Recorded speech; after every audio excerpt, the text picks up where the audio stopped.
রেখে দিই ওনারা যদি থাকে।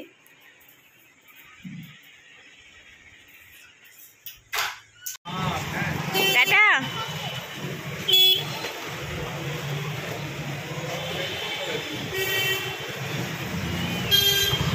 Good morning, welcome back to my channel. তো আপনারা সবাই কেমন আছেন? আশা করি সবাই খুব ভালো আছেন। তো আজকে একটা নতুন ব্লগে আমি আপনাদের সবাইকে স্বাগত জানাই। তো সকালবেলায় আজকে মনিকে আমি স্কুলে দিয়ে আসলাম, কারণ পিন্টুর শরীরটা আজকে একটুখানি খারাপ আছে। সারা রাত কারেন্ট নেই, তো সারা রাত বসে বসে মেয়েদের হাওয়া করা, তারপরে আমি একজনকে হাওয়া করছি, ও একজনকে হাওয়া করছে, তো এইভাবে রাতটা কেটেছে। ভোরবেলায় বোধহয় 4:30 5টার সময় লাইন এসে, তো সেই জন্য ও একটুখানি ঘুমাচ্ছে। বললো আমার শরীরটা একদম দিচ্ছে না, তুমি মেয়েটাকে স্কুলে দিয়ে আসো। তো সেই জন্য আমি উঠে তাড়াতাড়ি রেডি হয়ে মনিকে স্কুলে দিয়ে আসলাম। এসে তারপরে ঘরে ঝাড়ু দিলাম, কারণ আমার এগুলো সকালবেলা করার সময় হয় না, যেহেতু মনির স্কুলের টাইমটা একটু আগিয়ে দিয়েছে। এখন আগে ছিল 8টায় স্কুল বসতো, এখন 7টায় বসে যায়। তার মানে বুঝতেই পারছেন কত সকাল উঠে ওকে রেডি করে নিয়ে নিজে রেডি হয়ে তারপরে বেরিয়ে গেছি। এসে আগে ঘরে ঝাড়ু দিলাম, তারপরে ঘরটাকে এখন মুছে নিচ্ছি, নিয়ে চা ফা খাবো, একটু চা করবো, পিন্টুও চা খাবে। তারপর যদি ও বাজার যাওয়া থাকে তাহলে বাজার করে এনে দেবে। রান্না বান্না তো পরের ব্যাপার, এখন পরে করবো। এই গরমে না আর রান্না বান্না কিছু করতেও ইচ্ছে করছে না, আর নিজেদের খেতেও ইচ্ছা করছে না। আর সব থেকে বড় আমাদের এখানে শাস্তি হচ্ছে রাত্রেবেলা হলেই লাইন চলে যাওয়া। তাও হ্যাঁ, আধা ঘন্টার মতো যায়, ঠিক আছে। কোনো কোনো দিন সারা রাত চলে যাচ্ছে, আবার কোনো কোনো দিন 1 ঘন্টা 2 ঘন্টা, 1 ঘন্টা না 2 থেকে 3 ঘন্টা করে লাইন চলে যাচ্ছে, জানেন। তো সেই সারাদিন এই বিভীষিকার মতো এই রোদ্দুরের মধ্যে দৌড়াদৌড়ি, আমাদের দৌড়ঝাঁপ জীবন। আমরা আমাদের ব্লগ দেখেন যারা রেগুলার ভিউয়ার্স, তারা জানেন যে কীরকম কষ্ট হয় সারাটা দিন দৌড়াদৌড়ি। তো তার উপরে আবার রাত্রেবেলায় যে একটু রেস্ট করবো, একটু ঘুমাবো, আবার সকাল থেকে একটা বেশ ফুল এনার্জি নিয়ে কাজ করবো, সেটা করার ক্ষমতা হচ্ছে না, কারণ রাত্রেবেলায় সারা রাত জাগা, লাইন নেই বলে।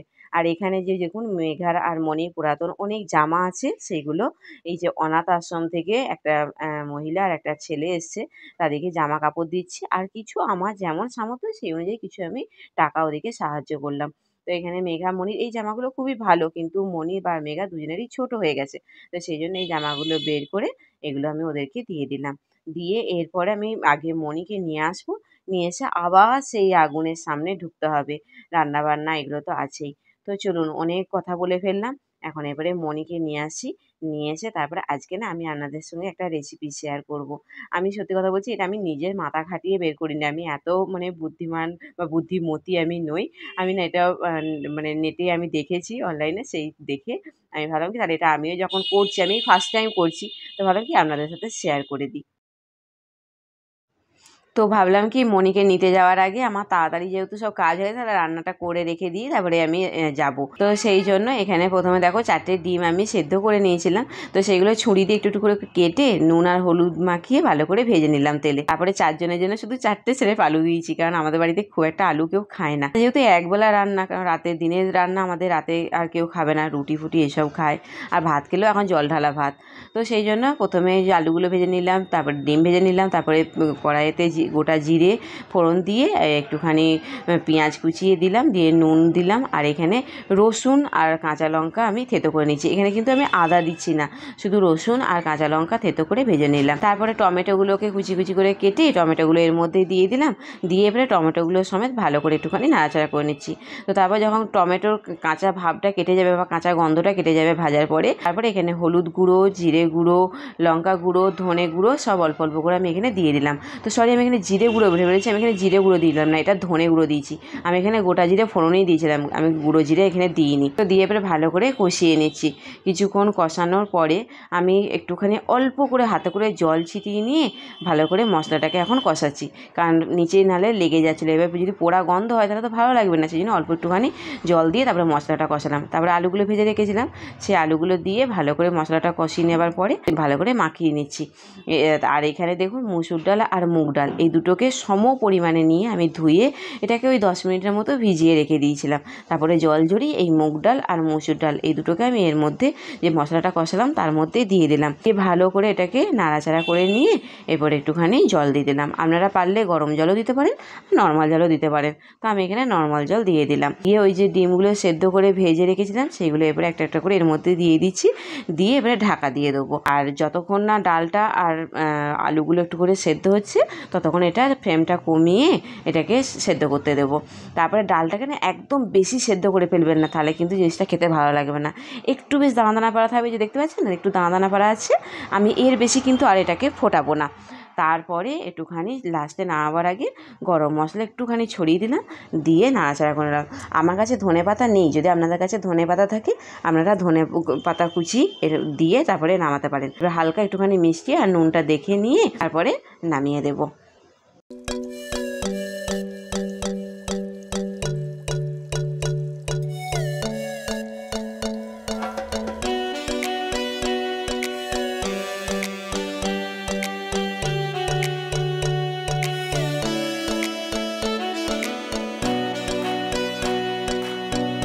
কি অবস্থা, গ্লুকন্ডি করে দিচ্ছে। মুখ থেকে তুই কভার খোল, যেটা বেঁধেছিস লাল ওড়নাটা, ব্যাগটা নামা।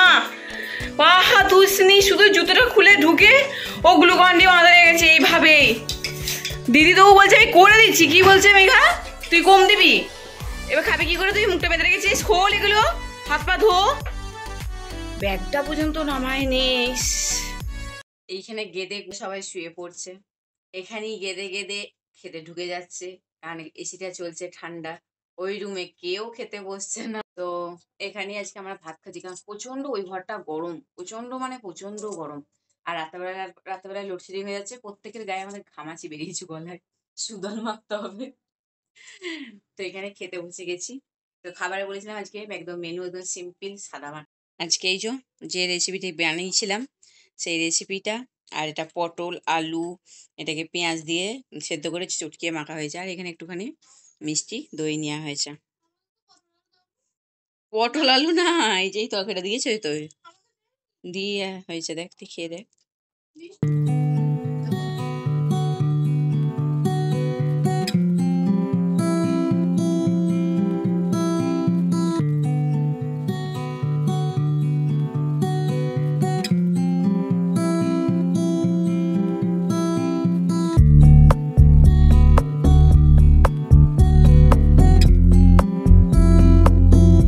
এখন লস্যি বানানো চলছে। বরফ আছে মা?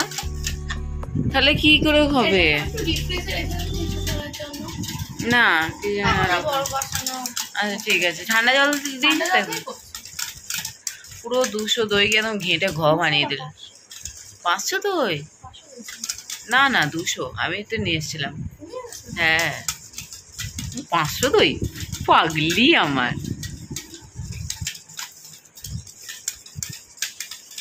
সারাদিন এই মেয়েটা শুধু কিছু না কিছু ঘেঁটে বানাচ্ছে। হ্যাঁ অল্প জল মেশা। মনি এটা অর্ডার দিয়েছিল রোদ থেকে, হ্যাঁ রোদ থেকে নিজেকে বাঁচানোর জন্য। ও ভেবেই নিয়েছে স্কুল যখন আমাদেরকে গ্রীষ্মকালে ছুটি দেয় না এখনও, তার একটা তো ব্যবস্থা করতে হবে। এই যে কি মা দেখি, বাবা ও হো হো হো, সত্যি তো মনে হচ্ছে একটা ড্রেস, কিন্তু দেখতে কিন্তু খুব সুন্দর লাগছে। পর এটা পরে দেখা, দেখে নেন এটা। রোদ থেকে বাঁচার জন্য এটা অর্ডার দিল। আমার অন্যায় বেটার বাবা। কেন সত্যি কথা বলবো, এই কাপড়টা খুব একটা ভালো না, দেখতে সুন্দর কিন্তু কাপড়টা না কর করে, সেই কি বলবো প্যালে পাড়া কিরকম একটা। কটনের না, কটনের হলে এটা ভালো লাগতো দেখতে। প্রিন্টটা খুব সুন্দর, এটা দর্শনধারী, কিন্তু এর গুণটা একদম গুণ বিচার করে দেখলে এর গুণ একদম বেগুন। হ্যাঁ কিন্তু এটা গরম লাগবে রোদ্দুরের মধ্যে এটা। হ্যাঁ আমার ওই কটনের ওড়নাটাই ভালো, তুই এমন এই গরমের মধ্যে এটা পরবি। দেখি মুখটা দেখি, চোখগুলো দেখা যাচ্ছে। ভালো হয়েছে, দেখতে সুন্দর লাগছে, ওভারঅল দেখতে সুন্দর, কিন্তু কাপড়টা একদমই ভালো না। ঠিক কিচেনটার এরকম অবস্থা, এখন ক্লিন চলছে। বানাচ্ছে এই যে একটা কি রেসিপি, আলু দিয়ে আর দিয়ে কি বানাচ্ছে এটা এইভাবে। আর কিচেনের অবস্থা এই যে এরকম হাল। যে বানাচ্ছে তার হাতটা দেখে বুঝতে পারবেন যে তিনি কত পরিশ্রম করেছে, বুঝতে পারছেন? দেখেন ওই খাদি বোতলগুলো জল পড়তে পর্যন্ত ভরতে দেওয়ার মানে ভরতে হবে, আমাকে এখানে আসতে দেয় না। পরিষ্কার করবে, ক্লিন হবে। আলুকে সেদ্ধ করতে বলেছে, আমি সেদ্ধ করে দেওয়া মালিক, সেদ্ধ করে দিয়েছি। তারপরে এই যে এরকম জগা খিচুড়ি বানিয়েছে। ক্লিপের ভান্ডার। এই ভাই এটা একটুখানি খুলে দে না, এই এত বড়টা নিয়ে কোথায় যাবো আমি? এটার মধ্যে লাগাতে পারিস কিনা দেখ।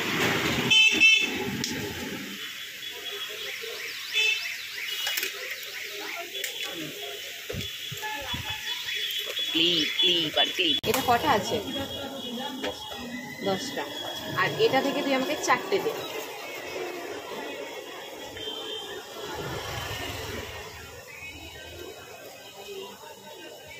এবার দেখ কত হচ্ছে। সন্ধ্যাবেলায় ওখানে টিফিন খেয়ে তারপরে মনি টিফিন বানিয়েছিল, কি আলুর পকোড়ার মতো বানিয়েছিল, তো ওই খেয়ে তারপরে পিন্টুর দোকানে গিয়েছিলাম। বাড়ি ফেরার পথে এখান থেকে মনি যে স্কুল যাচ্ছে, এখনো তো স্কুল ছুটি পড়ে নাই, চুলগুলো ছোট ছোট কাটা আর একটু কোঁচকানো, তো সেই জন্য আমি ক্লিপ দিয়ে চুলগুলোকে আটকে তারপরে ও যায়, তাহলে সামনে খুব অসুবিধা হয়। আর এখান থেকে একটুখানি মিষ্টি নিলাম, নিয়ে এবার বাড়ি যাব।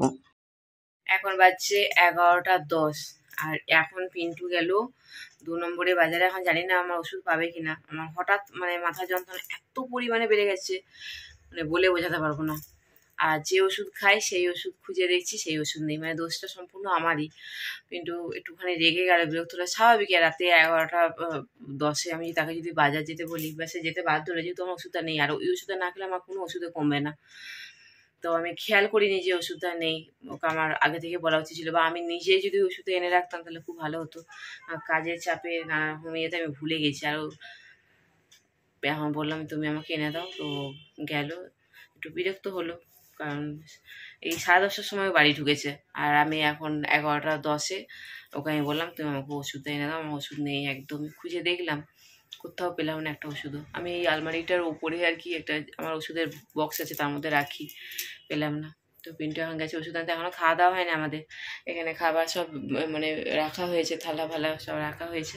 এবারে খাওয়া দাওয়া করবো। রাতে ভাত করা হয়েছে গরম গরম, তরকারি অল্প আছে, আর একটুখানি প্লেন আলু ছিল, সেই আলু ভাতে জিরে লঙ্কা দিয়ে চটকিয়ে ভর্তা বানিয়ে ওই দিয়ে রাত্রে ভাত খাওয়া হবে। তো চলুন ব্লগটা এখানেই এন্ড করছি আজকের মতো। Good night. আপনারা সবাই খুব ভালো থাকবেন, সুস্থ থাকবেন, নিজেদের শরীরে খেয়াল রাখবেন। মনি গুড নাইট বলো। গেম খেলছে বসে বসে। তো আজকের মতো গুড নাইট।